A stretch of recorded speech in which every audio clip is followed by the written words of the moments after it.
टाइटियस लुक्रेशियस कैरस एक ancient Roman philosopher था जिसकी ज़िंदगी और मौत के बारे में हमें कुछ भी नहीं पता। जितना भी हमें पता है वो एट बेस्ट गेस वर्क है या फिर एट वर्स्ट प्योर फैब्रिकेशन है। हमें बस इतना पता है कि he was a philosopher poet in ancient Roman society, जिसकी एंशिएंट रोमन सोसाइटी में एक हाई स्टैंडिंग थी। And he was born some time around 100 BCE। वो followers of the atomism of Democritus and the materialist teachings of Epicurus who emphasised the role of pleasure in human life. Lucretius basically एक material atomist था जो मानता था कि the universe is just a random combination of atoms and there is no supreme creator who is directly involved in the creation of the universe और the creation of mankind. इन्हीं views की वजह से पॉपुलर नैरेटिव ये है कि लुक्रेशियस की मौत के बाद जो लोग आए, specially the people with religious inclinations, उन्होंने उसकी मौत के बारे में और ज़िंदगी के बारे में अफवाहें वगैरह फैलाई, जिनमें से एक सेंट जेरोम था जिसने ये बात लुक्रेशियस के बारे में लिखी लुक्रेशियस की मौत से 200 साल बाद, कि लुक्रेशियस ने एक लव पोशन पी लिया जिसकी वजह से वो पागल हो गया, और इसी पागलपन के अंदर उसने अपनी आखिरी किताब De Rerum Natura on the nature of things लिखी और उसके बाद उसने सुसाइड कर ली एट द एज ऑफ 44। अब इस बात में कितना सच है कितना झूठ है we can never know that, but हमें उसकी फ़िलासफ़ी जो मिलती है वो उसकी एक ही सर्वाइविंग वर्क से मिलती है जो कि है De Rerum Natura on the nature of things.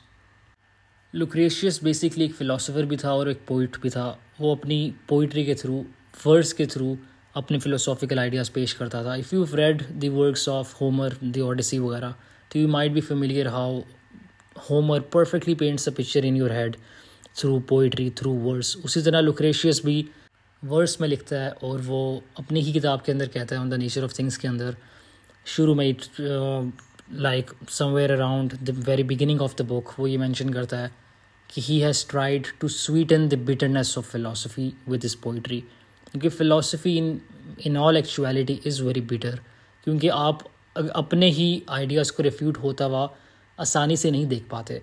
अगर आप एक चीज़ के बारे में यकीन रखते हो और फ़िलासफ़ी आपको कन्विंस करती है थ्रू रीडिंग बुक्स और what ever, it convinces you how wrong you are, how your perceptions are flawed and how you are ignorant about things, and that is very bitter. So he has tried to sweeten the bitterness of philosophy with his poetry, and that is very admirable. I might not agree, you might not agree with his many views, but you will at least agree that he is a brilliant poet, if not a brilliant philosopher. खैर, लुक्रेशियस का जो only surviving work है वो the Rerum Natura है, which is on the nature of things. ये किताब काफ़ी हद तक इन्फ्लुएंस्ड है बाय एपिक्यूरियन आइडियाज़, क्योंकि Lucretius obviously as he praises Epicurus like in many instances in the book, वो उसके आइडियाज़ को काफ़ी शेयर करता है along with the material atomism of Democritus as well. On the nature of things जो किताब है ये बेसिकली भुला दी गई थी आफ्टर लुक्रेशियस डेथ, बट एक बुक कलेक्टर था पोजियो ब्रोकलिनी के नाम से, जिसने इस किताब को मतलब he found this book in a German monastery. He was interested in this work, उसने इसकी कॉपियाँ छापी, उसको सर्कुलेट किया, जिसकी वजह से हमें आज ये किताब मिलती है। ये किताब बहुत डाइवर्स है, even though it is not that dense, it is fairly easy to comprehend. इसके 6 चैप्टर हैं, 6 किताबें हैं इसके अंदर, जिनमें Lucretius deals with a number of things. वो बात करते हैं about how societies evolve, how man himself evolves, यानी वो एक वेरिएशन बेस करता है। डार्विन की एवोल्यूशन की थेरी का एक वेरिएशन पेश करता है। डार्विन ने तो उसके 1700 साल बाद अपनी एवोल्यूशनरी थेरी प्रपोज की थी। इसके अलावा लुक्रेशियस बात करता है about humans think and how humans deal with things, और फिर वो प्योर फिज़िक्स के अंदर भी जाता है और वो बात करता है how atoms structure themselves, and वो सोर्स ऑफ थेरी भी पेश करता है, which will get to in a moment. तो it kind of feels like ये जो किताब है the nature of things, it feels like a combination of Einstein, Freud, Darwin and Marx. ये किताब शुरू होती है विद बेसिक साइंटिफिक फैक्ट्स जैसे nothing comes from nothing, nothing can come from nothing, और फिर ये प्योर फिज़िक्स के अंदर जाती है और बात करती है how atoms can further be divided into smaller bits. Lucretius का ये मानना था कि there are only 2 things in the universe, there is only matter and there is void. ये काइंड ऑफ एक प्री सोक्रेटिक एटमिस्ट था। डेमोक्रिटस उसी के व्यू शेयर कर रहा है लुक्रेशियस यहाँ पे, कि everything is made up of either void which is space और एटम्स। लुक्रेशियस बेसिकली ये कहता है कि यूनिवर्स जो है वो एक सॉलिड मैस नहीं है. It is not all tightly packed together. चीज़ों में एक ख़ास एम्प्टीनेस है, एक ख़ास एम्प्टीनेस है जो अलाउ करती है for things to move around. क्योंकि अगर ये एम्प्टीनेस ना होती तो nothing could move, because nothing would give way for that particular thing to move. तो ये कॉन्सेप्ट ऑफ द वॉइड जो है ना, it is very important to understand everything that there is, along with the concept of matter, this concept of void or atoms, which are two things that Lucretius only recognizes that constitute everything. तो Lucretius ये भी कहता है कि जो void है ना, इसको infinite होना चाहिए. The reason the void must be infinite and there must be an infinite number of atoms in an infinite amount of time, इसलिए क्योंकि अगर तो void finite होता and there was a finite number of atoms in a finite amount of time, all of the atoms would have kind of collected at the lowest point of the universe. And if there was a finite number of atoms in a finite void, तो कोई tangible objects होते ही form नहीं कभी भी, क्योंकि the atoms वो इतने vastly dispersed होते हैं कि no empirically observable physical object could be formed. Therefore वो इस तरह explain करता है कि जो void है और जो universe है, therefore both of them are infinite. यहाँ तक बात उसने की है बुक 1 की. जिस तरह मैंने बताया कि इस किताब के अंदर 6 किताबें हैं, बुक 1 की अभी तक हम यहाँ तक बात कर चुके हैं. बुक 2 के अंदर लुक्रेशियस डिस्क्राइब करता है फिज़िकल बॉडीज़ की कंपोजिशन को, और वो कहता है कि हर तरह का जो ऑब्जेक्ट है, इंक्लूडिंग हम लोग humans, we are made up of the same atoms and void. यहाँ पे वो अपनी फेमस स्वर्व थ्योरी पेश करता है, the famous swerve of Epicurean atomic theory. वो बेसिकली ये कहता है कि यार अगर atoms move in perfectly straight parallel lines, तो how can atoms ever come to interact? वो कहता है कि वो इस तरह होता है कि जो atoms है ना, they do not move through perfect straight lines through the void, लेकिन every now and then some of them deviate, some of them sway from their path, some of them kind of swerve, and rather than moving in a uniform predetermined way, कुछ atoms जो होते हैं ना वो randomly move करते हैं, basically randomly move करते हैं atoms, और they swerve as they fall through space. It is this swerve that causes collision and change. जब वो swerve करते हैं, when they deviate from their path, they collide and this collision causes change. वो फिर पूछता है कि वो कहता है फिर कि हमें कैसे पता चल सकता है कि थ्योरी करेक्ट है. वो कहता है कि well, if it wasn't and if the atoms did not swerve, if the atoms did not deviate from their path, तो हमारे पास free will ही ना होती. We would not have free will. But clearly we do have free will. Therefore the atoms must swerve. वो कहता है कि जो atoms हैं, they swerve from their fixed courses. वो अपने predetermined path से deviate करते हैं in unpredictable ways. उसी तरह हम भी swerve करते हैं from our seemingly fixed courses, not on account of the atomic swerve but on account of the whims of each. ये अल्फाज हैं Lucretius के, और वो कहता है कि हम unpredictable beings हैं in an unpredictable universe. Book 3 में वो ट्रांजिशन करता है from abstract atomic theory to its implications for an ethical life. वो फियर ऑफ डेथ की बात करता है, और वो कहता है कि ये जो फियर ऑफ डेथ है, ये इनकलकेट किया जाता है बच्चों के दिमागों में जब उनको बोला जाता है, मतलब उनको बेसिकली स्केयर किया जाता है, उनको डराया जाता है मौत से स्टोरीज़ के थ्रू, और बाकी आपका कल्चर भी आपको काफ़ी फियर ऑफ डेथ आपके दिमाग में डालता है. और वो कहता है कि you must not fear death, और उसकी रीज़न वो ये देता है कि क्योंकि हर चीज़ जो है वो एटम्स और वॉइड से बनी हुई है. Everything is made of atoms और void. The body and the soul are also made of the same material. So at the time of birth you are only being disintegrated into what you are made of. आप atoms और void से ही बने, और आप atoms और void में ही decompose हो गए. इसलिए आपको मौत से नहीं डरना चाहिए, क्योंकि जिस चीज़ से आप बने हो आप उसी में वापस डिकम्पोज हो रहे हो. और इसके साथ साथ अगर तो आप रिजरेक्ट हो भी किसी और मखलूक की सूरत में, तो आपके पास तो कोई मेमोरी होगी नहीं अपनी पुरानी लाइफ के बारे में. जिस तरह आज हमारे पास कोई मेमोरी नहीं है हमारी पास्ट लाइफ्स के बारे में, लुक्रेशियस ये कह रहा है, तो तब भी आपको कोई परवाह नहीं होगी अगर आप रिजरेक्ट कर भी दिए गए, क्योंकि आपके पास यू विल हैव नो रिकोलेक्शन और memory of your past life. तो वो इस तरह कहता है कि you should not fear that. ना ही आपको इसको डेथ को इस तरह कोई फियरफुल चीज़ की तरह पोर्ट्रे करना चाहिए. इसके अलावा वो कहता है कि everything is made up of atoms and void like we talked about. तो उसी तरह सोल जो है, सोल और बॉडी दोनों ही एटम्स और वॉइड से बने हैं. And eight the time of death आपकी बॉडी तो it will die, but the soul will also decompose into atoms which it is made up of.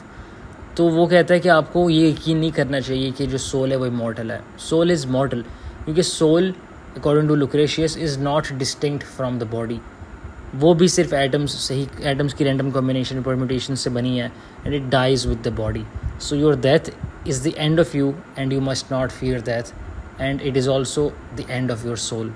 So the soul is mortal. वो यहाँ पे ये आर्गूमेंट पेश करता है for the mortality of the soul. ये जो फंडामेंटल बिलीफ्स पेश किए लुक्रेशियस ने, these lead to the Epicurean tetrapharmakos या फिर 4-fold remedy which goes something like this. पहला, do not fear the gods. दूसरा, do not fear death. तीसरा, the good is attainable. And चौथा, the bad is endurable. ये 4 principles form करते हैं the core of Epicurean philosophy. You must free yourself. You must get freedom from unnecessary fears. इसकी वजह से you will allow yourself to live a happy life. इसके आगे आपको focus करना है on simple needs which enable you to live a balanced life free from pain. And you must remember कि Epicurean philosophy का ये primary doctrine यही है, attain pleasure and detach yourself from pain. pain से भागो और pleasure की तरफ भागो. ये असल में core principles हैं Epicurean philosophy के, जो Lucretius शेयर करता है और अपनी किताब के थ्रू आउट आपको काफ़ी जगह नज़र आएंगी. अगर आपने एपिक्यूरियन फ़िलासफ़ी के कुछ चीज़ें पढ़ी हैं, एपिक्यूरस के तो works obviously can not read, क्योंकि एपिक्यूरस के जो मोस्ट ऑफ द वर्क्स थे वो हमें नहीं मिले. खैर, if you red upon Epicurean philosophy you will see through out the book कि किस तरह वो काफ़ी चीज़ें रिलेट करती हैं विद व्हाट लुक्रेशियस इज सेइंग. अब चौथी किताब के अंदर, बुक 4 के अंदर, वो बात करता है बॉडी के बारे में, सेंसेस के बारे में, बॉडीली फंक्शंस के बारे में और फिज़िकल डिज़ायर के बारे में. लुक्रेशियस की कहता है कि अच्छा, people can gain pleasure from sexual intercourse, and he endorses it as both a man's inherent need and a source of pleasure for both men and women. Surprisingly, उसने men और women दोनों को मौजूद किया है in this के both of them derive pleasure from sexual intercourse. वहाँ पे वो love और desire की complex feelings को examine करता है और वो ultimately इस conclusion पे आता है कि जो प्यार है ना, मोहब्बत, it is not worth the pain of loss. वो कहता है कि ये जो ट्रू रोमांटिक लव है ना, ये एक अननेसेसरी चीज़ है, और ये मर्दों को, यहाँ पे नोट करें बात कि वो सिर्फ कहता है मर्दों की बात करता है कि ये चीज़ जो है, ये प्यार जो है, ये मर्दों को लीड करेगा towards stupidity, towards blindness and above all pain. I will come back to this मर्दों वाला point at the end of it. खैर, वो आगे आर्ग्यू करता है about the pleasure of intercourse and he says कि it is purer for the healthy minded से मुराद वो इंसान, वो मर्द स्पेशली, जिसको प्यार नहीं है. He is just doing it for the sake of the pleasure of it. तो वो कहता है कि those who are not in love can enjoy this act for what it is, लेकिन those who are love sick are left unsatiated. मतलब वो कभी भी कम्प्लीटली जिनसे वो प्यार करते हैं अपने बिलवड को कम्प्लीटली पोजेस नहीं कर सकते in the way that they truly want. ये उसकी मेन आर्ग्यूमेंट है अगेंस्ट लव. इसे इसके ये ऑल कंज्यूमिंग है, at the same time it is never fully gratifying. वो कहते हैं कि a man in love is almost animalistic, wanting to exist fully in his lover's body. ये ऐसी लॉन्गिंग है which is doomed to be unsatisfied, as all people are fundamentally independent in body. Therefore, no two people can ever occupy the same body or soul, जिसकी वजह से love will always leave you empty and feeling pain, according to Lucretius.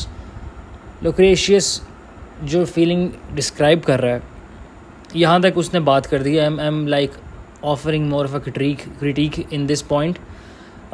तो Lucretius ने जो बात की है, जो describe करता है, वो एक doomed hunger for another. ये it might not be closer to love, जिसको वो प्यार बोल रहा है वो एक्चुअली प्यार की बात कर नहीं रहा, वो इन्फैचुएशन की बात कर रहा है. So it might have been some kind of misconception on Lucretius part. उसने शायद अपने किसी पास्ट एक्सपीरियंस से whatever he saw with his own eyes in society और the people that he was surrounded by, उनकी experiences से उसने derive की इस लव की, सो कॉल्ड लव की definition, which I think is closer to infatuation than to true love. Infatuation कह लो, ऑब्सेशन कह लो, बट जिस चीज़ को उसने डिस्क्राइब किया it hardly can be called love. ये जो कंपेलिंग डिज़ायर है to possess another person, it obviously can certainly lead to madness, but wanting to possess someone is not the same thing as holding love for them. मैं एक किताब पढ़ रहा था called The Awakening by Kate Chopin, जो एक example offer करती है ऑफ एन इन्फैचुएटेड रिलेशनशिप, जिसमें जो कैरेक्टर है एडना, उसकी रियलाइजेशन और उसकी आइडियलाइजेशन होती है रॉबर्ट की, और जब उसको रियलाइज़ ये होता है कि उसकी जो आइडियल ये जो फैंटेसी है ना वो कभी भी फुलफिल नहीं होएगी, तो she commits suicide. That is an example of an infatuation और इन्फैचुएटेड रिलेशनशिप. जो डिवाइड है ना between infatuation and love is wanting something from the other versus wanting something for the other. Lucretius has mistaken love for infatuation, जिसकी वजह से I think he is biased. खैर, in addition to its lack of ultimate satisfaction, एक और argument देता है Lucretius. वो कहता है कि love जो है basically वो blindness है. वो एक blindness एक ऐसी feeling है which will occupy the feeling, which will accompany the feeling of love. Lucretius कहता है कि जो एक इंसान जिसको प्यार है, एक मर्द who is in love is blind to the flaws of his love. Once caught in the trap of love, it is hard to escape despite a woman's many undesirable traits. अब Lucretius इन flaws को describe करता है as belonging to any woman who is not conventionally beautiful या फिर well mannered. वो बात करता है कि एक मर्द जो अगर जिसको एक औरत से प्यार है, तो अगर वो औरत बदसूरत भी हो, for example if the woman is not beautiful, if she is ugly, तो उसको वो चीज़ भी बॉदर नहीं करेगी कि उसको वो चीज़ उस लड़की से प्यार है. Why I find this a bit problematic. मैं यहाँ पे कोई वोक नहीं बन रहा है, जाहिर सी बात है. This is just like when you reading philosophy, kind of it changes your thinking processes, but at the same time you realise कि अच्छा जो ऑथर है इसके भी थिंकिंग प्रोसेस में कुछ कीड़ा है. Like he himself is biased, right, in some points, like all of us are. तो while I was reading this I realise this के some of his conceptions about women are a bit problematic, and his concepts of love as well. Like I said at the start, I admire him as a poet, not as much as a philosopher. खैर, वो बात करता है कि एक औरत जो है अगर वो बदसूरत भी है, तो एक इंसान, एक मर्द उससे प्यार करेगा क्योंकि उसके साथ रहेगा because he loves her. This kind of shows an overall immature understanding of love and attraction, and I believe there's much more to chemistry than physical features and social desirability. ये हमें एक मेजर क्रिटिसिज्म से introduce कराते हैं of Lucretius, as उसकी जो limited view है ना लव के बारे में, it does not seem to comprehend attachment. Lucretius पूछता है कि why would a man be with a woman who is anything other than perfect, showing his own incomplete understanding of love and relationships. I was reading this book by Martin Buber called I and Thou, जो एक I thou versus I it relationship की बात करती है. हम किसी इंसान से मिलते हैं ना as thou, it acknowledges and appreciates the uniqueness and separateness of the other person. लेकिन अगर आप एक इंसान को मिले कोई एक I it relationship की अप्रोच से, तो वो इंसान जो है they're only experienced as an object to be influenced and used. Lucretius को जो यहाँ पे व्यू है, it describes an I-it relationship or an I-it relational view, जो लीड करता है towards only increased objectification of others and a transactional conceptualization of relationships. खैर, book 5 के अंदर Lucretius zooms out to Epicurean cosmology. वो कहता है कि this world was not created by the gods. यहाँ पे he goes against theological view of creationism, लेकिन he sides with कि everything is just this simple arrangement of atoms. लेकिन don't get me wrong, this doesn't make him an atheist, which he was not. वो deities में believe रखता है, वो खुदाओं में ये बिलीव रखता है, लेकिन वो ये बिलीव रखता है कि ये जो डाइटीज़ हैं, ये खुदा जो जिन पे Lucretius यकीन कर रखता है, ये खुदा हैं, these gods were not involved in the creation of the universe and they did not control or care much about humans or the mortal world. ये जो यूनिवर्स है, everything that we see around us is just a simple arrangement of atoms, simple और complex, but it is just a combination of atoms. और इस arrangement के अंदर खुदा का या खुदाओं का कोई भी अमल दखल नहीं था. They were unconcerned as far as the creation of the universe and mankind is concerned. अब यहाँ से बुक ट्रांजिशन करती है towards talking about the structure of human society. वो व्यू करता है करंट सोसाइटी को as an evolution from a more primitive man, as people make pacts to live together in shared civilisations. यहाँ पे हमें एक प्रीकर्सर मिलता है to Darwinian theory of evolution. वो कहता है कि the different parts of our body are not given to us by God, लेकिन ये अडेप्ट हुए to better fulfilled functions that were already present in nature. यहाँ पे हमें इसके बाद वो एक सोशल कॉन्ट्रैक्ट थ्योरी भी पेश करता है और वो हमें ये दिखाता है. I wanted to quote okay, I just read out the passage even though the video थोड़ी लंबी होगी, but it was page 180 I think so of the Penguin Classics edition, जहाँ पे वो अपनी सोशल कॉन्ट्रैक्ट थ्योरी पेश करता है. खैर वो यहाँ पे कहता है, then after acquiring shelter, hides and fire, man and wife were joined and lived beneath one roof and learned to share a life, and realized it was their union that produced a child. That was when the race of man first started to grow mild. Then fire saw to it that their shivering bodies could no more endure the cold beneath the vault of heaven as before, and Venus drained their powers, and the little ones with ease broke down the stubborn pride of parents with their coaxing pleas. The neighbors began to form the bonds of friendship with a will, neither to be harmed themselves nor do another ill. The safety of babes and women folk in another's trust, and indicated by gesturing and grunting it was just for everyone to have mercy on the weak, without a doubt. Occasional infractions of the peace would come about, but the vast majority of people faithfully adhered to the pact, or else man already have had wholly disappeared. Instead, the human race has propagated to this day. यहाँ पे I actually really admire how he has written that in verse. But यहाँ पे वो अपनी social contract theory propose कर रहा है और वो दिखा रहा है कि how primitive men made a pact that protected them all. और उन्होंने ये pact किया कि ना तुम मुझे harm करोगे ना मैं तुम्हें harm करूँगा. इस तरह हम लोग एक society का हिस्सा रहेंगे, इस तरह हम लोग एक community का हिस्सा बन के रहेंगे. अब what motivates submission of all the people to the social contract is fear of death. यहाँ पे एक बात करेगा जो इस पैसेज में मौजूद नहीं थी, but I think it was mentioned in page 184. The fear of death इस तरह के you will not harm me, neither will I harm you, and I won't harm you because I do not want to be harmed myself. I do not want to be killed myself. I don't want you to kill me, that is why I will not kill you. तो जो fear of protecting oneself है ना, primarily from death or from injury, is what motivated the submission of all the people to the social contract. अब खैर वो यहाँ पे कहता है कि जो एज ऑफ रॉयल अथॉरिटी थी वो it was founded in power and the honor due to strength and beauty. ये पावर जो थी एक्सप्रेस हुई in the capacity to reward loyalty. इसने conditions create किए for the development and rise of property and the discovery of gold or money, जिसने again create की एक revaluation of values, जहाँ पे love of money displaced the significance of honour. Lastly book 6 जो है वो start होती है with the eulogy of Epicurus. वो एपिक्यूरस को काइंड ऑफ एडमायर काफ़ी करता है, ऐसा हमें पता ही है, और वो उसके ऊपर kind of he glorifies Epicurus ऐसे कह लो. फिर इसके बाद वो बात करता है डिफरेंट काइंड्स ऑफ डिज़ास्टर्स के बारे में दैट कॉज फियर. वो बात करते हैं नेचुरल फिनोमेना जैसे thunder, lightning, world winds, water sprouts, storm clouds, बारिश, अर्थक्वेक्स, वोल्केनिक eruptions, फ्लडिंग, इन सब के बारे में बात करता है. और वो फिर प्लेग्स और पेस्टिलेंसेस के बारे में बात करता है.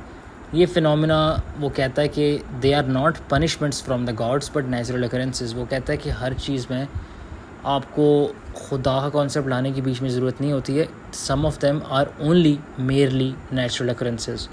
दे आर ओनली नेचुरल occurrences. उनमें कोई सुपर नेचुरल फिनोमेना नहीं होता, ना ही कोई डिवाइन क्रिएटर की इंटरवेंशन होती है कि खुदा ने अजाब भेज दिया, लेकिन ये बस नेचुरल occurrences हैं. Obviously this is just the view of Lucretius. हमें पता है कि थ्रू के according to Islamic theology that has happened in the past कि खुदा की इंटरवेंशन हुई in the form of punishment. कौमों पे अज़ाब आया with through natural disasters and everything. खैर ये जो किताब है on the nature of things, ये एंड होती है with a description of the plague at Athens. जिस तरह हमें पता है कि ये शुरू हुई with spring and birth and with the glorification of Venus जो उनकी एक गॉडेस है, and it ended with death. It started with birth and it ended with death. Now that the book has ended, I kind of would like to comment on how Lucretius is the opposite of Plato. I was just reading up on the Republic again by Plato, and I kind of saw a contrast between how Lucretius has proposed some of his views and how Plato has. Like I believe कि Lucretius is the complete polar opposite of Plato. Lucretius एक material atomist है जो believe करता है कि everything is made out of infinite bits of matter called atoms that exist in an infinite void for an infinite amount of time, and all the order that we perceive in the universe is a random combination of these little bits of matter over an enormous क्यों कह रहा हूँ, enormous expanse of time. Lucretius कहता है कि intelligent design के through नहीं, but the beginnings of things stationed themselves through a random combination of atoms. Plato दूसरी तरफ रिजेक्ट करता है इस ancient atomists के व्यू को based on his texts Phaedo and the allegory of the cave presented in the Republic. Now why would Plato have rejected this philosophy? I think the reason why is कि Plato believed कि universe जो है obviously as he proposed many times in his books is the universe was rationally ordered to be the best it can possibly be by the ultimate idea of the good, which is the source of reason and the source of the material world. जो analogy of the divided line वो देता है उससे हमें ख़ास ज़ाहिर होता है कि Plato believed कि जो universe थी वो जो universe है वो rationally ordered है. एक और reason why Plato would have rejected this theory is कि Plato believe करता था कि जो आपकी soul है वो immortal है, और theory of anamnesis जो है प्लेटो की, theory of recollection I believe उसका नाम है, वो कहती है कि सोल जो immortal है और उसमें जो knowledge होता है, जो innatism की theory भी propose करता है प्लेटो इसी के थ्रू कि जो आपकी सोल immortal है and every time it reincarnates तो knowledge is not lost but it is kind of forgotten, and in the same way it is lost कि जब आप दोबारा पैदा हुए हो, आप reincarnate हुए हो, आप ट्रॉमा ऑफ बर्थ की वजह से अपना नॉलेज पुराना पिछली लाइफ का भूल चुके हो, और आपकी सोल फिर भी इमॉर्टल है. It will continue to hold that knowledge so that whatever you learn, whatever you ten of knowledge is only an act of recollection. तो ये थियरी ऑफ एनामनेसिस है जो हमें बताती है प्लेटो का view on the immortality of the soul and the reincarnation of the soul, जो जिस पे एटमिस्ट्स जो हैं लुक्रेशियस जैसे वो नहीं मानते इन पर. One last thing I would like to add before I end this is कि I think so I got a feeling कि Lucretius थोड़ा बहुत biased है as far as religion is concerned. वो एक story बताता है page 5 और 6 पे. Again this is the Penguin's classic edition I am referring to, Lucretius Nature of Things. It is in the first chapter के कुछ शुरू के pages में ये वो story mention करता है कि एक लड़की होती है और उसकी शादी के दिन उसका बाप उसको अपने पर्सनल गेंस के लिए भी नहीं, मतलब अपनी बुलशिट आइडियोलॉजीज़ की वजह से या फिर सो कॉल्ड मज़हब की वजह से वो अपनी बच्ची का कत्ल कर देता है, अपनी बेटी का कत्ल कर देता है. तो लुक्रेशियस इस स्टोरी के ऊपर बिल्ड करता है अपनी क्रिटिक ऑफ रिलीजन. वो कहता है कि बेसिकली एक मज़हब, अब रिलीजन जो है आपको जिसने कायल किया किसी दूसरे इंसान को कत्ल करने पे, तो why would you believe that religion. हमें काफ़ी ये व्यू आजकल के जो लोग जो इग्नोस्टिक हो जाते हैं, एथीस्टिक हो जाते हैं, तो उनसे भी आपको बात सुनने को मिलेगी कि we would not choose to believe in a god that would want you to kill someone who has differences of opinion. I wrote the same thing in an article that I wrote on blasphemy, जिसमें मैंने यही बात की थी, जिस पे मुझे बहुत गालियाँ पड़ी थी. But what I want people to understand is कि I myself would not choose to believe in a God who told you to kill people जो आपसे मुख्तलिफ हैं, जिनके राय जिनके beliefs आपसे मुख्तलिफ हैं. God never said that. God never told you to kill people, and that's what I'm saying here. कि लुक्रेशियस एंड द अदर पीपल जो इस चीज़ पे रिलीजन को क्रिटिक करते हैं कि रिलीजन आपको कहता है कि दूसरे इंसान को कत्ल करो, they need to understand and they need to know that they need to separate the message from the messenger. अगर एक इंसान को फॉर एग्ज़ाम्पल खुदा ने आपको बोला कि it is wrong kill someone unjustly. You should not kill someone unjustly.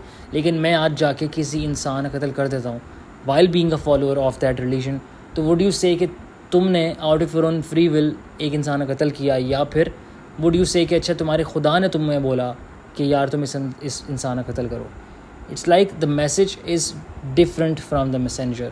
There's the absolute message, explicit, which clearly tells you not to do something.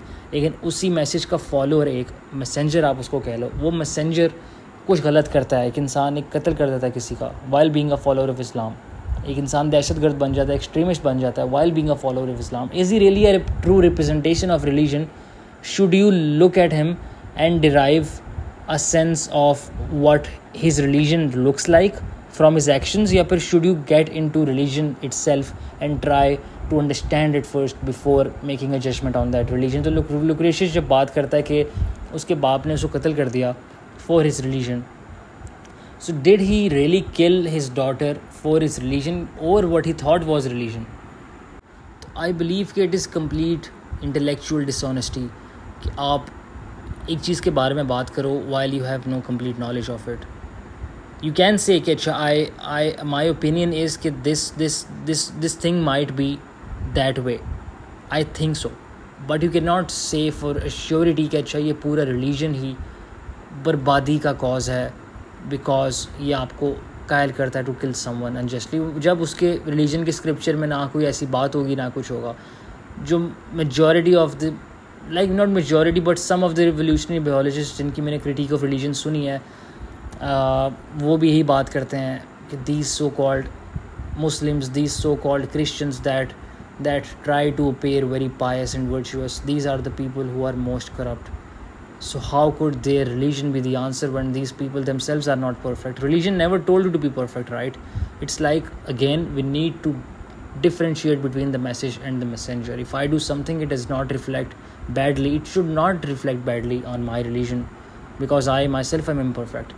So I don't know मैं कहाँ निकल गया towards the end of it, but again in this video I kind of I think summarized what the core philosophical beliefs of Lucretius are, जो हमें उसके एक ही काम, एक ही surviving work the Rerum Natura से पता चलते हैं on nature of things. और इसके साथ साथ I gave my own opinion about his views on love and his views on women as well and his views on religion as well.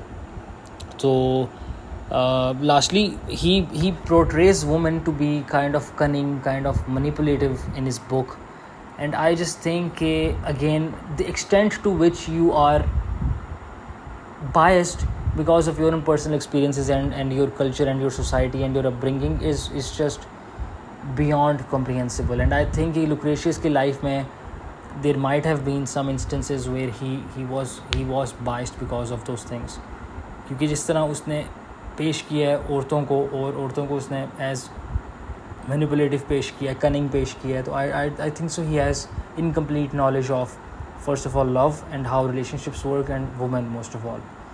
So this was it for the video and I'll see you in the next one.